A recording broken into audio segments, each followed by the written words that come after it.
అబ్బో ఇక్కడ కేజీ చీరలు కొంటే అర కేజీ చీరలు ఫ్రీ అంట. మంగళ్య షాపింగ్ మాల్, కేజీల్లో సేల్, టన్నుల్లో ఆనందం.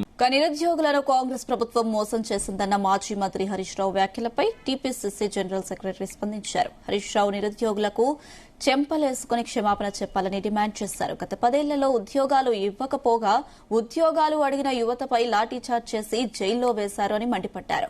10 ఏళ్ల నిరుద్యోగులకు ద్రోహం చేసిన పార్టీ బీఆర్ఎస్ అని ఎద్దేవా చేశారు. బీఆర్ఎస్ నేతలు నిరుద్యోగులను రెచ్చగొట్టే మాటలు మాట్లాడితే తెలంగాణ సమాజం సహించదని అన్నారు చెరకాని దయాకర్. పాల్పడ్డ దుర్మార్గులు మీరు కదా నిరుద్యోగులకు క్షమాపణ చెప్పాల్సింది. నిరుద్యోగుల భవిష్యత్తును ఇవాళ తీర్చిదిద్దే ప్రభుత్వం ప్రజాప్రభుత్వం, ప్రజాపాలన. కాబట్టి ప్రతి ఉద్యోగాల భర్తీని పారదర్శకంగా నిర్వహిస్తున్నటువంటి ఇవాళ హరీష్ రావు గారు మాట్లాడుతున్నారు. సిగ్గుండాల హరీష్ రావు. నిరుద్యోగులకు క్షమాపణ చెప్పాల్సింది హరీష్ రావు చెప్పాలి, కేటీఆర్ చెప్పాలి. నిరుద్యోగులకు ద్రోహం చేసింది మీరు, ఉద్యోగాలు ఇవ్వండి మీరు, లీకేజీలకు పాల్పడింది మీరు, ఉద్యోగాలు అడిగితే లాఠీచార్జీలు చేసి జైళ్లలో పెట్టిన దుర్మార్గులు మీరు నిరుద్యోగులకు క్షమాపణ చెప్పి చంపలు వేసుకోవాలని హరీష్ రావుకు మేము సూటి ప్రశ్న వేస్తా ఉన్నాం.